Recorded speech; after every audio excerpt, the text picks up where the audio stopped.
Hello, good evening. मेरा नाम मोहम्मद अलाउद्दीन है। आज फिर से मैं आप लोगों के सामने एक सेम चैप्टर का दूसरा लेक्चर लेके आया हूँ। ओके, तो मैंने फर्स्ट लेक्चर में क्लास 10th का chemistry chemical reaction and equation पढ़ाया था। उसमें कुछ क्लास करवाए थे जिसमें आज यहाँ तक पढ़वाए थे उसमें कि types of chemical reactions.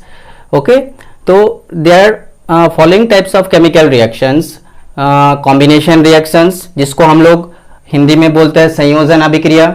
Okay, and decomposition reaction, जिसको विघटन अभिक्रिया बोलते हैं, एंड डिस्प्लेसमेंट रिएक्शन, जिसको हम लोग विस्थापन अभिक्रिया बोलते हैं, एंड डबल डिस्प्लेसमेंट रिएक्शन, जिसको द्विविस्थापन अभिक्रिया बोलते हैं, and last one is oxidation reaction, जिसको ऑक्सीकरण अभिक्रिया कहते हैं। तो इसमें से पहला वाला जो है मैंने लास्ट लेक्चर में इसको डिस्कस किया था। आज इसके आगे मैं कंटिन्यू करना चाहूँगा। ओके, तो आज मैं इसके आगे कंटिन्यू कर रहा हूँ, दैट इज कॉम्बिनेशन रिएक्शन के बाद जो हमारा लेक्चर होगा उसको हम लोग पढ़ेंगे।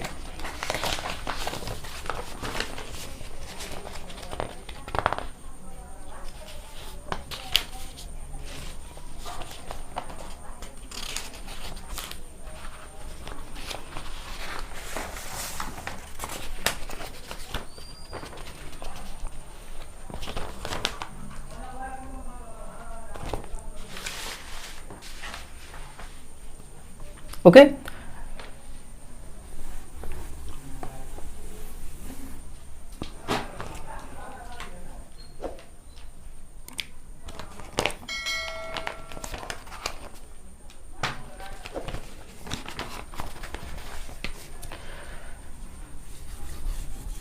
कॉम्बिनेशन रिएक्शन के बाद एक टॉपिक है एक्सोथर्मिक रिएक्शन।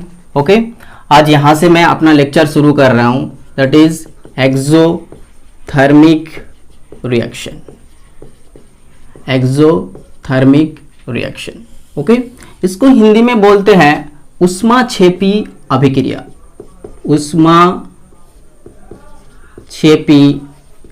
अभिक्रिया।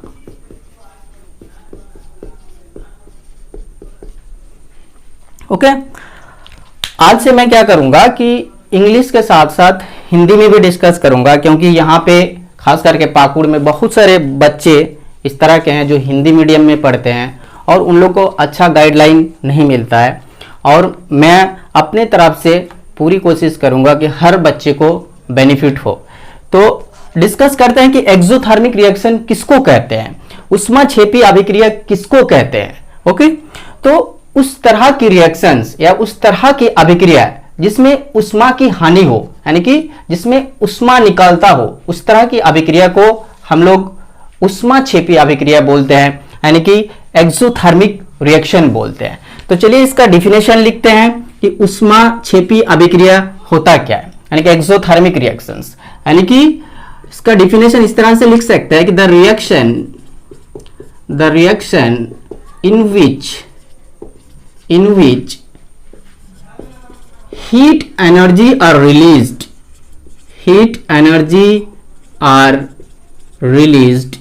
during the formation of product। Okay, कि उस तरह की अभिक्रिया को हम लोग ऊष्माक्षेपी अभिक्रिया बोलते हैं, यानी कि एक्सोथर्मिक रिएक्शन बोलते हैं, जिसमें रिएक्शन के दौरान हीट एनर्जी निकलता हो, उसको हम लोग ऊष्माक्षेपी अभिक्रिया बोलते हैं। तो खास करके उन बच्चों के लिए मैं फिर से रिपीट कर रहा हूं इस चीज को, खास करके वो बच्चे जो हिंदी मीडियम में पढ़ रहे हैं वो वीडियो को पॉज करके हिंदी में भी नोट्स लिखेंगे। मैं बोलते जाऊंगा, आप लोग इसको नोट करते जाओगे। तो ऊष्माक्षेपी अभिक्रिया का डिफिनेशन लिखोगे, यानी कि इसकी परिभाषा कि उस तरह की रासायनिक अभिक्रिया जिसमें ऊष्मा की हानि हो, उसको हम लोग ऊष्माक्षेपी अभिक्रिया बोलते हैं। ओके, तो एग्जांपल लेके देखते हैं कुछ एग्जांपल। चलो, पहला एग्जांपल है हमारे पास burning of natural gas, burning of natural gas, burning of natural gas मतलब प्राकृतिक गैस का दहन, प्राकृतिक गैस का दहन। ओके, तो जब नेचुरल गैस बर्निंग होता है तो वहां से कैसे हीट एनर्जी निकालता है, तो रिएक्शन में हम लोग इसको देखेंगे। तो दैट इज रिएक्शन लिखते हैं CH4 एक गैसियस स्टेट में होता है। जब ऑक्सीजन के साथ रिएक्ट करेंगे तो ये प्रोडक्ट बनाता है CO2 gas plus H2O gas plus heat. यहां पे हिंदी वाले उष्मा लिखेंगे। ओके, देखो उष्मा कैसे निकाल रहा है इस रिएक्शन में। देखो कि एक चीज जरूर नोट करते जाना आप लोग कि जैसे यहां पे मैंने CH4 लिखा तो ये CH4 का नाम जरूर लिखना आप लोग। इसका नाम होता है मीथेन। इसका नाम आपको अब सभी को पता होगा, इसको हम लोग क्या बोलते हैं, ऑक्सीजन। इसका भी नाम ऑब्वियसली सबको पता होना चाहिए, that is carbon dioxide and this one is water. अब देखो उष्मा कहां से निकल रहा है, देखो प्लस के बाद जो हीट का साइन दिया हुआ है इसका मतलब है कि इस रिएक्शन के दौरान यहां से हीट एनर्जी निकाल रहा है। ओके, तो इसी को हम लोग बोलते हैं कि ऊष्माक्षेपी अभिक्रिया या फिर एक्सोथर्मिक रिएक्शंस। ओके, तो ये एक एग्जांपल हुआ और एक एग्जांपल देखते हैं। Respiration is also an exothermic reaction. Respiration second reaction हमारे पास है रेस्पिरेशन।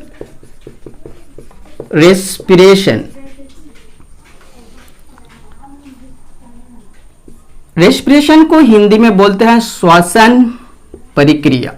श्वसन परिक्रिया यानी कि जो हम लोग सांस लेते हैं उसको हम लोग रेस्पिरेशन बोलते हैं।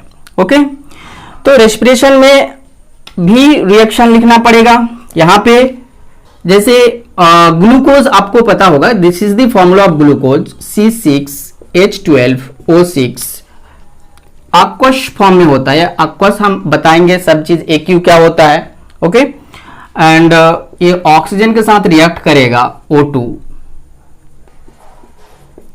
प्रोडक्ट बनाएगा CO2 gas plus H2O liquid, H2O liquid plus heat. Hindi वाले हीट के नीचे आप उष्मा लिखोगे। हीट तो समझते ही होंगे सबको, आई थिंक, है ना। तो यहां पे देखो रिएक्शन बैलेंस नहीं है। एक्चुअली देखो ये glucose, this is the formula of glucose, याद रखना आप लोग। ये ग्लूकोज लिखोगे यहां पे ग्लूकोज। ओके, तो ग्लूकोज जब ऑक्सीजन के साथ रिएक्ट करता है तो आपको कार्बन डाइऑक्साइड प्लस वाटर मिलता है और हीट एनर्जी यहां से निकालता है। इसलिए यानी कि उस तरह की रिएक्शंस जहां जहां हीट एनर्जी निकालता है उसको हम लोग ऊष्माक्षेपी अभिक्रिया बोलते हैं, यानी कि एक्सोथर्मिक रिएक्शन बोलते हैं। ओके, तो यहां पे मैंने लिखा था दिस वन इज ऑक्सीजन, है ना। यहां पे आप लिख लोगे ये कार्बन डाइऑक्साइड है, ये वाटर है। तो रिएक्शन को बैलेंस करना जरूरी है। तो रिएक्शन को बैलेंस करेंगे तो बैलेंस करने के लिए यहां पे 6 और यहां पे 6 लेके आप बैलेंस करेंगे। ओके, तो आप देखो यहां पे हाइड्रोजन कितना हो गया, 12 बैलेंस हो गया। यहां पे 6 से इसको मल्टीप्लाई कर दो, I think reaction is balanced. Okay, तो ये हमारा एक्सोथर्मिक रिएक्शन का एग्जांपल है। तो इसको कॉपी करें और आगे बढ़ते हैं।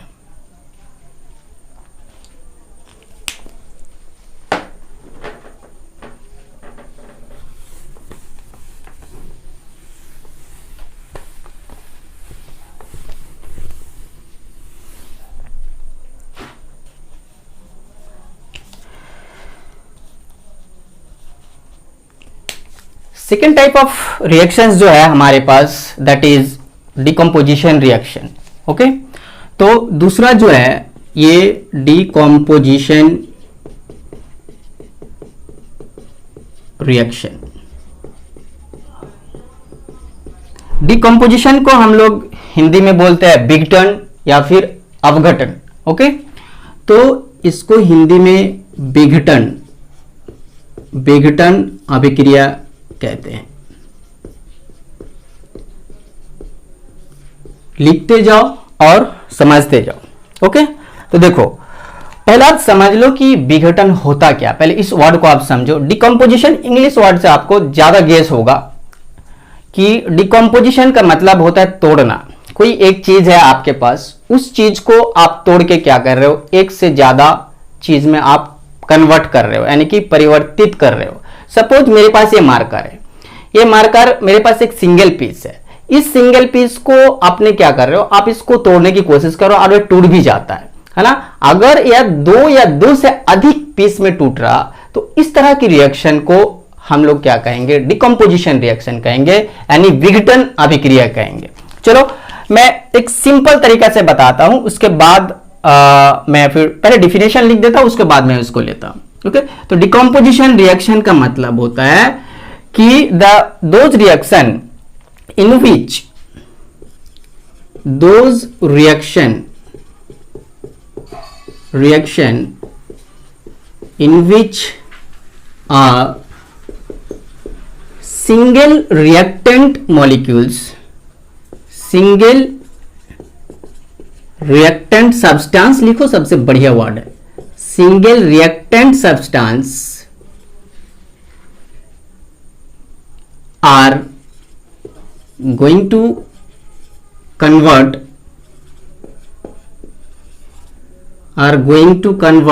into two or more product, two or more substance भी लिख सकते हो आप, two or more substance। ठीक है, हिंदी वाले लिखेंगे। ठीक है, उस तरह की रासायनिक अभिक्रिया जहां एकल उत्पाद दो या दो से अधिक उत्पाद बना रहा हो, जहां एकल अभिकारक दो या दो से अधिक उत्पाद बना रहा हो, उसको हम लोग बोलते हैं विघटन अभिक्रिया। तो चलो एक बहुत सिंपल तरीका से हम लोग इसको समझते हैं। चलो सपोज मान लो कोई एक चीज है हमारे पास, इतना बड़ा है, कोई एक सब्सटेंस है। चलो एक सब्सटेंस, इसको आप सब्सटेंस मतलब क्या होता है, पदार्थ। हिंदी वाले यहां पे आप पदार्थ लिख सकते हो। ठीक है, तो ये चीज को क्या कर रहे हो आप, इसको तोड़ रहे हो। एक सिंगल चीज है, इसको तोड़ रहे हो, ये टूट के दो चीज बना, एक इतना बड़ा बना, दूसरा इतना बड़ा बना। तो विघटन यानी कि डिकम्पोजिशन कब कहेंगे, कि जब एक सिंगल सब्सटेंस दो या दो से अधिक, देखो दो भी बन सकता है, दो से अधिक भी बन सकता है। ठीक है, तो दो या दो से अधिक प्रोडक्ट में चेंज हो रहा हो तो उसको हम लोग क्या बोलते हैं, विघटन अभिक्रिया बोलते हैं, या फिर डिकम्पोजिशन रिएक्शन बोलते हैं। चलो और नेक्स्ट देख लेते हैं कि तीन में कैसे टूटेगा। सपोज मान लो कि एक मेरे पास सेम एक सब्सटेंस, सिंगल सब्सटेंस है, इसको भी आप तोड़ रहे हो, लेकिन ये क्या हुआ कि ये सब्सटेंस जो है तीन से ज्यादा प्रोडक्ट में चेंज हुआ, तो ये भी हमारा डिकम्पोजिशन रिएक्शन है, ये भी, यानी कि दोनों के दोनों क्या है, डिकम्पोजिशन रिएक्शन है, यानी कि विघटन अभिक्रिया। ठीक है, ये दोनों के दोनों विघटन अभिक्रिया है। ओके, तो चलो एक सिंपल एबीसी लेके पढ़ते हैं। चलो ये एक आपके पास सिंगल सब्सटेंस है, ये सिंगल सब्सटेंस बी और सी में टूट के बी और सी बन रहा। देखो हमारे पास रिएक्टेंट कितना था, एक था, मतलब जो भी डिकम्पोजिशन रिएक्शन होंगे, रिएक्टेंट मतलब अभिकारक सिंगल होंगे। ओके, और प्रोडक्ट कितना होंगे, दो या दो से अधिक होंगे। तो देखो ये हमारे पास प्रोडक्ट क्या, बी और सी बना, मतलब दो बना, तो इसको भी हम लोग डिकम्पोजिशन रिएक्शन कह सकते हैं। ओके, तो चलो इसको कॉपी करो, फिर आगे देखते हैं इसका एग्जाम्पल।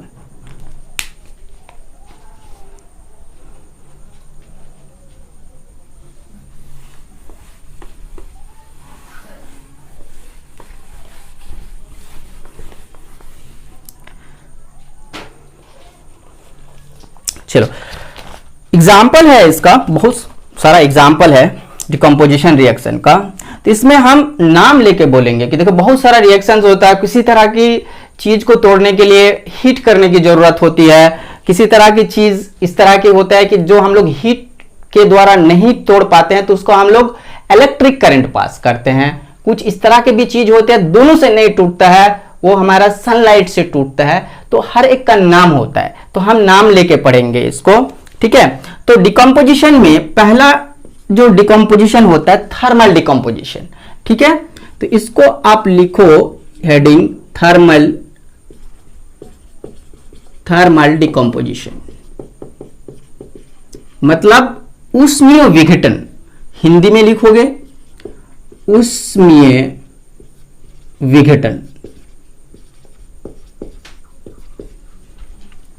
ओके। तो देखो वर्ड से ही पता चल रहा है आपको कि उष्मीय विघटन, विघटन का मतलब तोड़ना, डिकम्पोजिशन का मतलब तोड़ना।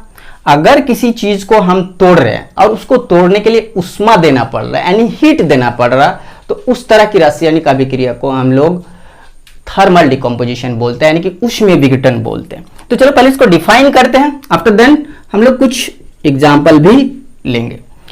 तो इसमें लिखो, इसमें लिखेंगे कि the decomposition is carried out by heat.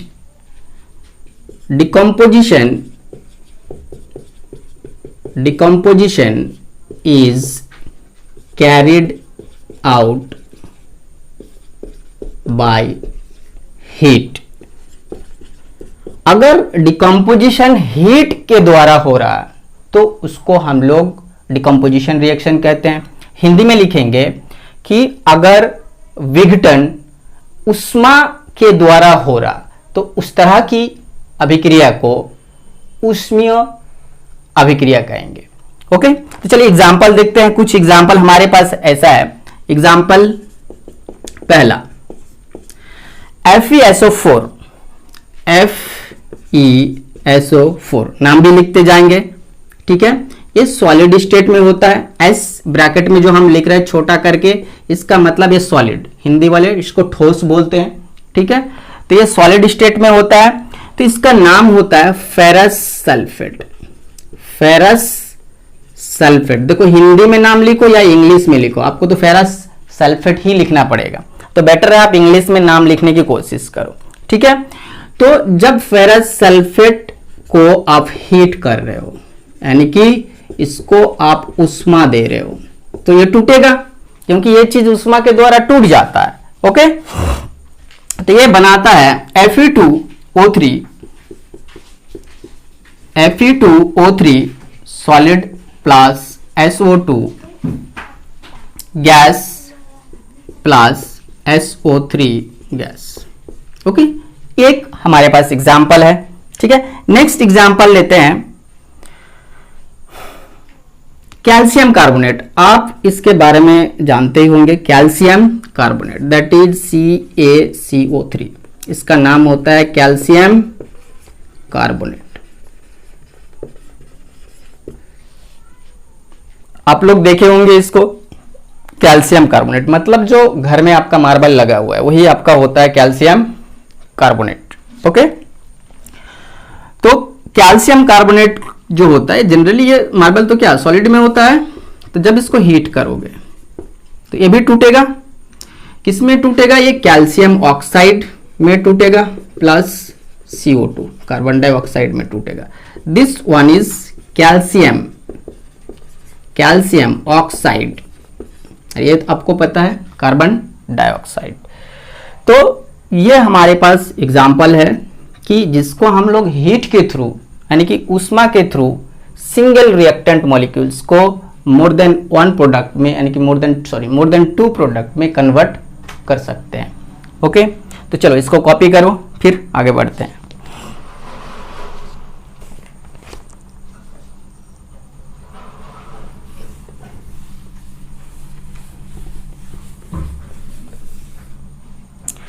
Next हमारे पास टाइप्स है डिकम्पोजिशन का, ये टाइप्स है। ये ए नंबर था, अब आप बी नंबर में लिखोगे।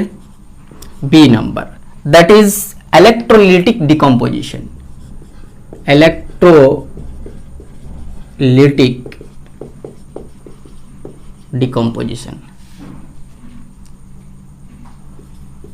Electrolytic decomposition. देखो इलेक्ट्रोलिटिक का हिंदी होता है वैद्युतीय, जिसको हम लोग बोलते हैं डिकम्पोजिशन, मतलब वही तोड़ना, है ना। तो हिंदी में लिखोगे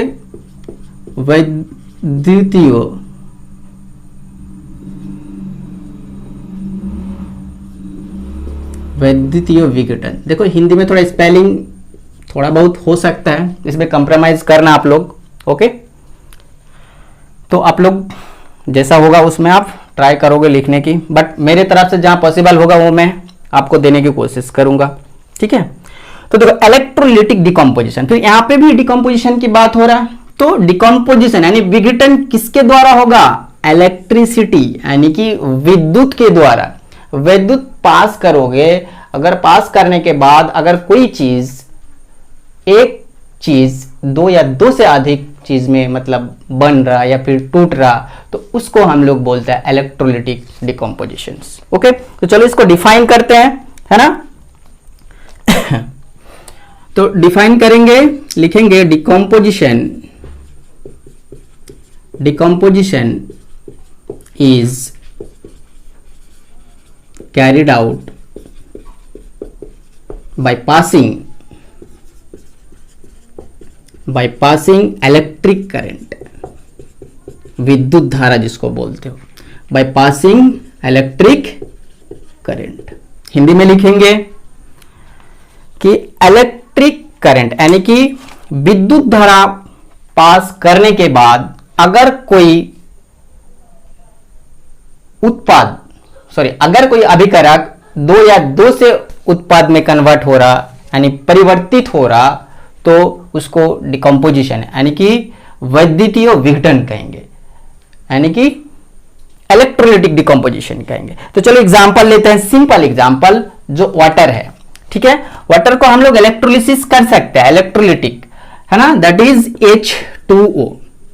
तो H2O को जब इलेक्ट्रिक करंट, H2O में जब इलेक्ट्रिक करंट आप पास करोगे, इलेक्ट्रिक करंट पास करोगे, तो ये H2O टूटता है ना। इसका ऑक्सीजन अलग हो जाएगा और हाइड्रोजन अलग हो जाएगा। ये टूटेगा आपका H2+O2, ठीक है। तो देखो H2+O2, यहां पे रिएक्शन आपका बैलेंस है नहीं, तो रिएक्शन को बैलेंस करो, यहां पे 2 ले लो, ठीक है, दैट इज 2H2। तो ये हमारे पास इलेक्ट्रोलिटिक डिकम्पोजिशन है, ठीक है। नेक्स्ट चलते हैं हम लोग फोटोलिटिक डिकम्पोजिशन में। सी नंबर, इसको कॉपी करो, फिर आगे बढ़ते हैं।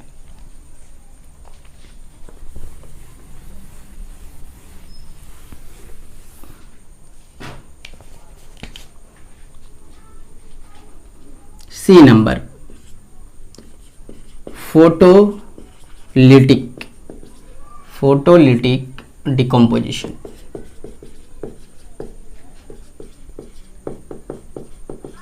देखो फोटोलिटिक डिकम्पोजिशन, फोटो का मतलब होता है प्रकाश, यानी कि प्रकाशीय विघटन।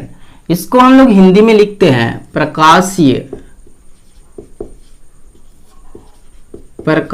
विघटन। अगर कोई चीज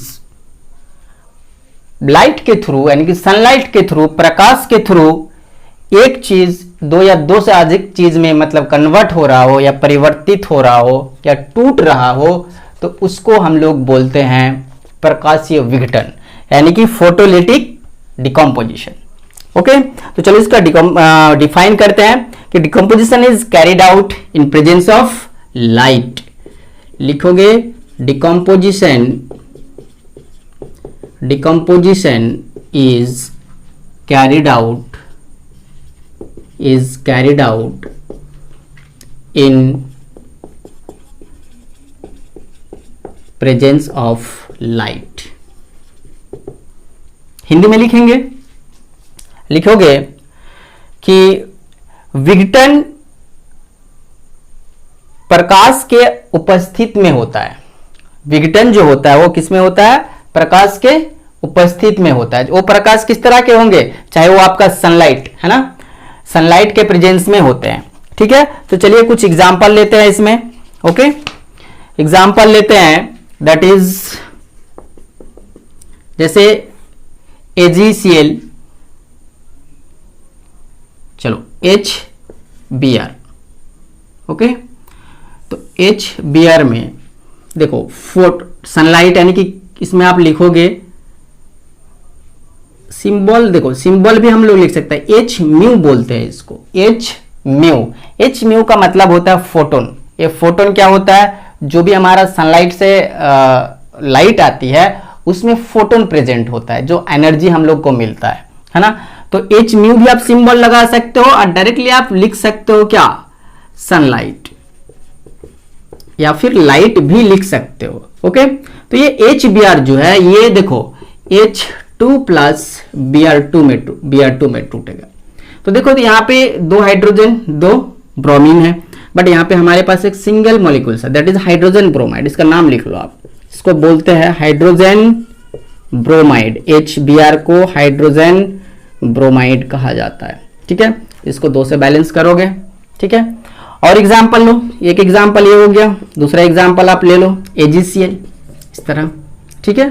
तो AgCl को भी आप क्या करो, सनलाइट के प्रेजेंस में रिएक्शन कराओ, तो AgCl भी क्या होगा, टूटेगा। Ag प्लस Cl2, ठीक है। तो देखो यहाँ पे 2 हमारे पास क्लोरीन है, तो इसको बैलेंस करना पड़ेगा, 2 से मल्टीप्लाई करो, तो Ag कितना करना पड़ेगा आपको, क्योंकि Ag देखो, Ag में बेस का पावर 2 इसीलिए नहीं हुआ कि Ag हमारा क्या होता है, मेटल, है ना। मेटल कभी मॉलिक्यूलर फॉर्म में एग्जिस्ट नहीं करेगा। मॉलिक्यूलर फॉर्म बोले तो कि आणविक फॉर्म, जैसे देखो आप लिखते हो हाइड्रोजन को H2 लिखते हो, ऑक्सीजन को O2 लिखते हो, है ना। जैसे ब्रोमीन को Br2 लिखते हो, क्लोरीन को Cl2 लिखते हो, फ्लोरीन को F2 लिखते हो, क्योंकि ये सब के सब क्या है, नॉन मेटल्स है, ओके। तो नॉन मेटल्स को आप इस फॉर्म में लिख सकते हो, बट मेटल्स को आप यहाँ पे, ये जो 2 है, आप गलती से अगर यहाँ लगाओगे दिस विल रॉन्ग, ये गलत हो जाएगा। तो मेटल में हमेशा कोफिशिएंट लगाना है उसका, ठीक है, यहाँ पे, ठीक है। और जो नॉन मेटल्स होता है वो मॉलिक्यूलर फॉर्म में एग्जिस्ट होता है, तो इस तरह से उसका बेस का पावर 2, ओके। आई थिंक आप लोग को समझ में आ रहा होगा। इसको कॉपी करो, फिर आगे बढ़ते हैं।